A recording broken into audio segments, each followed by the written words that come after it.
E aí, pessoal?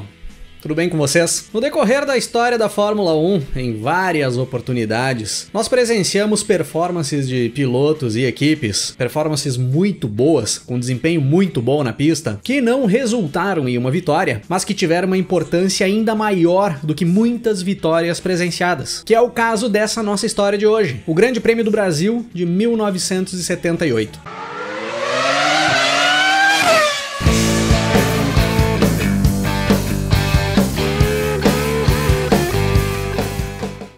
O Grande Prêmio do Brasil de 1978 era a segunda etapa do Campeonato Mundial de Fórmula 1 daquele ano, com data marcada para o dia 29 de janeiro de 1978, no circuito de Jacarepaguá, no Rio de Janeiro. Pensa no calor. Era ali o primeiro Grande Prêmio do Brasil disputado em Jacarepaguá. De 1973 até 1977, tinham sido realizadas em Interlagos, em São Paulo. Então os pilotos e as equipes, além do calor do início do ano aqui do Brasil, tinham que encarar também um circuito novo, um circuito plano, com duas retas longas, várias curvas travadas e um asfalto bem irregular, bem acidentado, para dar bastante trabalho mesmo. E no calor carioca daquele final de semana, todos os olhares estavam voltados para um carrinho amarelo, um tal de F5A, carro da única equipe genuinamente brasileira a ter participado da Fórmula 1, a Copersucar Fittipaldi, pilotado por um brasileiro, e o mais importante piloto brasileiro da história da Fórmula 1 até aquele momento, o bicampeão mundial Emerson Fittipaldi, o único brasileiro a integrar o grid da Fórmula 1 ali naquele grande prêmio. Após a morte do José Carlos Patti em 1977, o Emerson Fittipaldi passava a ser o único brasileiro nas pistas, até a entrada do Nelson Piquet já no final da temporada de 78. Só que esses olhares voltados para aquele carro amarelo sabiam que a missão de buscar um grande resultado ali no Grande Prêmio do Brasil era árdua. A Copersucar vinha enfrentando problemas, tanto fora das pistas, como falta de recursos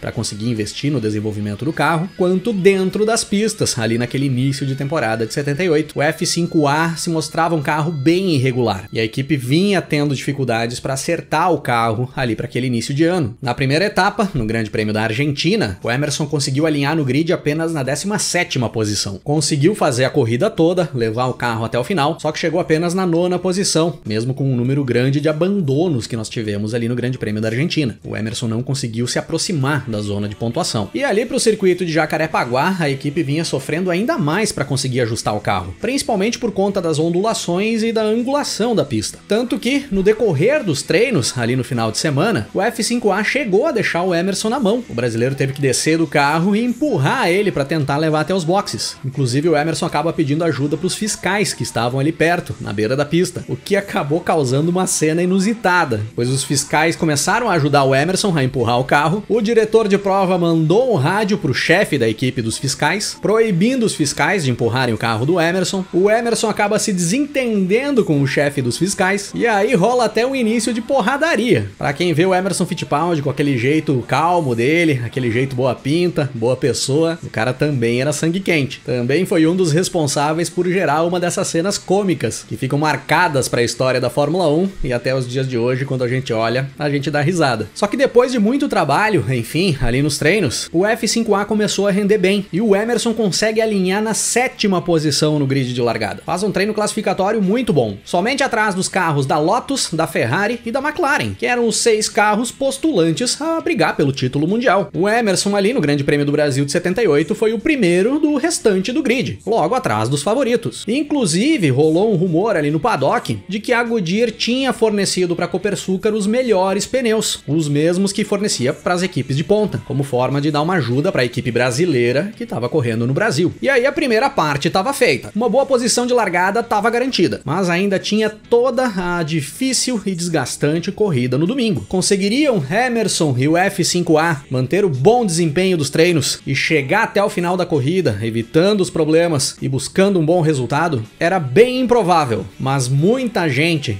e principalmente a torcida presente ali em Jacarepaguá, acreditava que seria possível. E é dessa forma que, com quase 40 graus na sombra em Jacarepaguá, nós temos a largada para as 63 voltas do Grande Prêmio do Brasil de 1978. O sueco Ronnie Peterson da Lotus, que era o pole position, não larga bem. E aí o argentino Carlos Reutemann da Ferrari, que tinha largado na 4ª posição, pula para a liderança da corrida. Já o Emerson consegue largar no mesmo embalo dos carros ali da frente. E já no decorrer da primeira volta, pula para a 5ª posição, deixando para trás o canadense Gilles Villeneuve da Ferrari e o francês Patrick Tambay da McLaren. Fechando a primeira volta, nós tínhamos o Carlos Reutemann em primeiro, abrindo distância na liderança, o Ronnie Peterson em segundo, o inglês James Hunt da McLaren em terceiro, o norte-americano Mario Andretti da Lotus em quarto, o Emerson Fittipaldi na 5ª posição, o Patrick Tambay em sexto e o Gilles Villeneuve em sétimo. Na segunda volta, na grande reta de Jacarepaguá, o Hunt passa pelo Peterson e o Villeneuve passa pelo Tambay. Uma grande movimentação na pista logo na frente e logo atrás do Emerson, que se mantinha ali, no mesmo ritmo dos primeiros, andando forte ali no meio do bolo, enquanto a corrida seguia movimentada ali na frente. Na volta 5, o Andretti passa pelo Peterson e sobe para a 3ª posição, no mesmo momento em que o Villeneuve passa pelo Emerson, jogando o brasileiro para a 6ª posição. E aí nós tínhamos o Reutemann em primeiro, andando muito e abrindo distância na frente, o Hunt em segundo, o Andretti em terceiro, o Peterson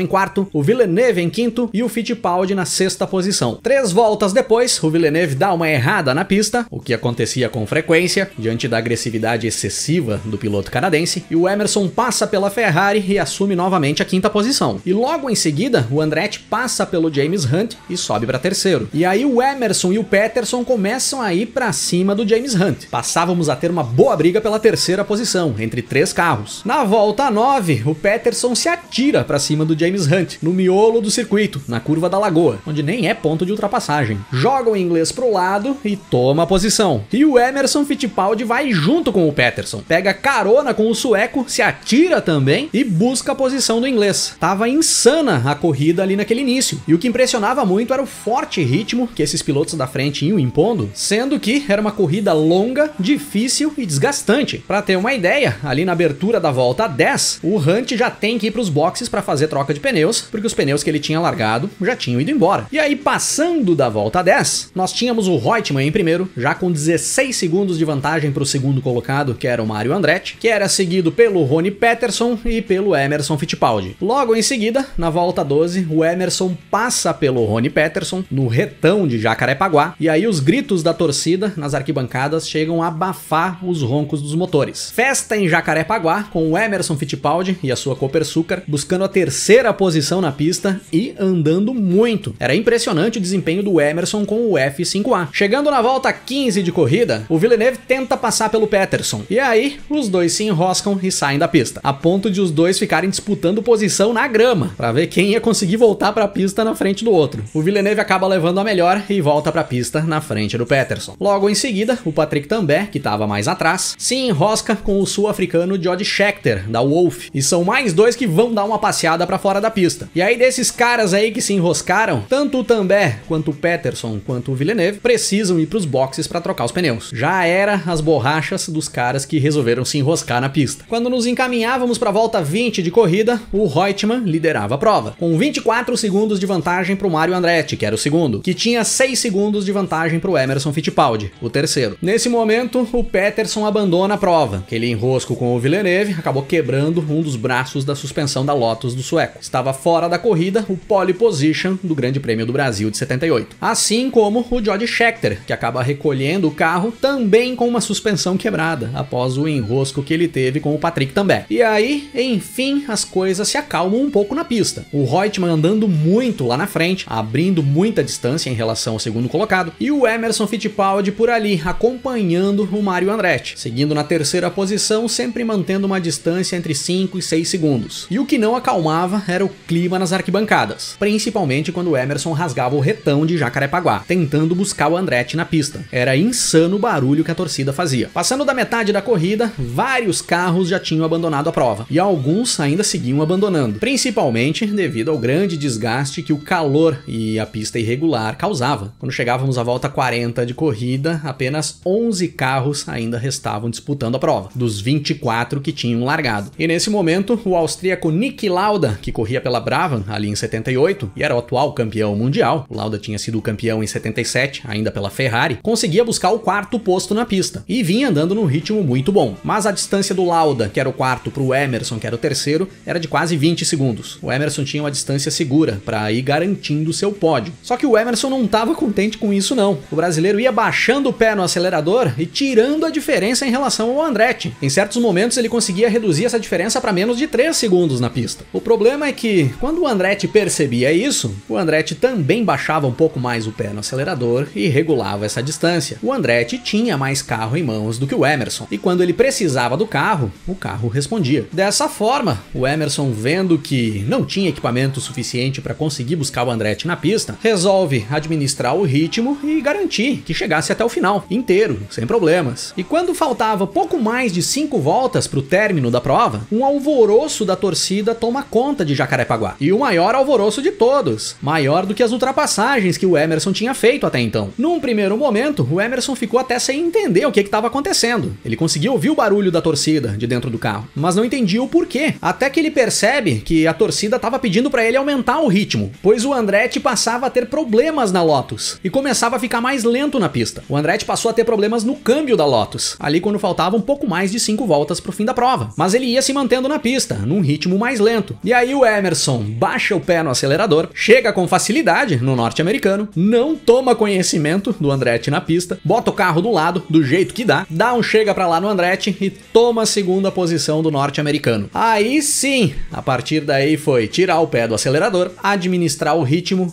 e fechar 63 voltas do Grande Prêmio do Brasil de 1978, com Carlos Reutemann da Ferrari na primeira posição, Emerson Fittipaldi da Copersucar em segundo e Niki Lauda da Brabham em terceiro. E uma invasão de pista espetacular no momento em que o Emerson cruza pela linha de chegada. Era o primeiro pódio da equipe Copersucar na Fórmula 1, o primeiro pódio de uma equipe brasileira na Fórmula 1, e o que viria a ser o melhor resultado da equipe brasileira em sua história dentro da maior categoria do automobilismo mundial. Um resultado que, para a história do automobilismo brasileiro, sem sombra de dúvidas, foi muito mais importante do que muitas vitórias conquistadas.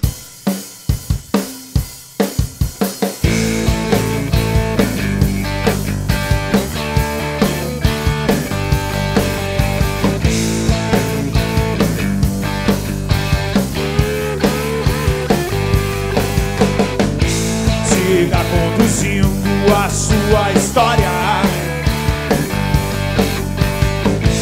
Em algum momento você vai passar pro percurso